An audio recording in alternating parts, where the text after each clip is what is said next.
Upin dan Ipin Musim 9 isi masa lapang. Bagian 1. Di taman kanak-kanak sebelum kelas dimulai. Ehsan mengadakan lomba tiup majalah yang berhadiah majalah yang bersangkutan yang merupakan komik Kakros edisi terbaru yang belum ada di pasaran. Namun sebelum lomba selesai, majalah tersebut disita oleh Cikgu Melati yang setelah diberi salam selamat pagi menanyakan siapa pemilik majalah tersebut. Hal ini membuat seluruh kelas terdiam karena malu.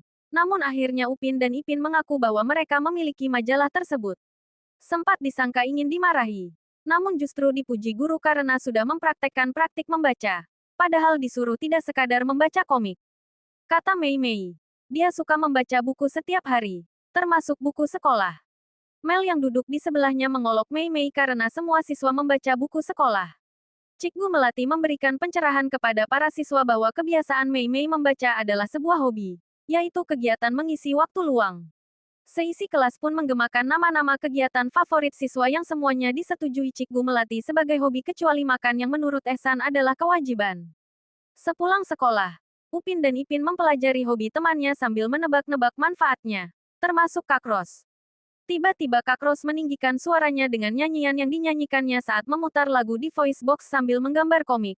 Kemudian Upin dan Ipin merasa kesal dan mendatangi tempat Kakros dan menarik kabel headphone-nya. Lalu bertanya apa gunanya bernyanyi. Jawabnya singkat bahwa dia merasa terhibur.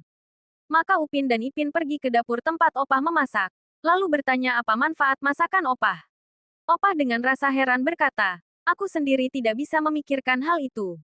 Bagian 2. Waktu bermain. Upin dan Ipin bercanda dengan Ehsan dan Fizi terlalu nyaring hingga menyebabkan Mei Mei dan Susanti terganggu saat membaca buku dan keluar mengingatkan mereka berempat. Ehsan berkata supaya mereka membacanya sering-sering supaya dia tidak perlu membaca lagi. Kata-katanya dibalas oleh Mei Mei dengan, baca buku sendiri baru pandai. Fizi pun menyahut, membaca buku sendiri belum tentu pandai. Upin juga ikut berkomentar, bacalah setiap hari supaya pandai. Tiba-tiba saja Mel muncul dengan sepeda yang tidak dapat ia kuasai hingga menabrak semua kawannya. Akibatnya rantai sepedanya rusak, maka mereka membawanya ke Tok Dalang untuk diperbaiki. Setelah memperbaiki sepeda Mel, Tok Dalang mengingatkan Mel, biar lambat asalkan selamat. Sementara itu Ehsan dan Fizi pergi bermain kejar-kejaran dengan sepeda Mel. Setelah itu Tok Dalang menaburkan pakan ayam sambil bertanya apakah pekerjaan Upin dan Ipin. Setelah diberitahu sedang mencari hobi, Tok Dalang mengajak mereka berdua menolongnya untuk menjaga ayam agar dapat menambah pahala. Pada saat yang sama Mel mengajak Fizi mencoba sepedanya. Tetapi dia dengan tidak sengaja menabrak kandang ayam Tok Dalang hingga roboh. Bahagian 3. Keesokan harinya di Tadika. Murid-murid bercerita tentang hobi kegemaran masing-masing secara bergiliran. Mei Mei menerangkan hobinya yaitu membaca. Ehsan menerangkan hobinya yaitu memasak. Dan Mel menerangkan bagaimana dia berubah dari anak yang pemalu menjadi anak yang lantang bersuara. 2 seringgit, menerusi hobi berdagang di gerai ayam goreng dengan bimbingan ibunya. Berdasarkan hal itu Cikgu Melati bertanya apakah faedahnya berdagang selain mendapatkan pendapatan. Setelah seluruh kelas menjadi sunyi berpikir tentang jawaban, Mei Mei mencoba jawab dengan, tak malu. Maka seluruh kelas bergema dengan gelak tawa mengejek kesalahan bahasa Mei Mei. Cikgu Melati membetulkan bahwa Mel bertambah berani dan yakin diri. Selepas itu giliran Upin dan Ipin bercerita bersama-sama, bahwa mereka kemarin pergi menolong Tok Dalang menjaga dan memberikan pakan ayam.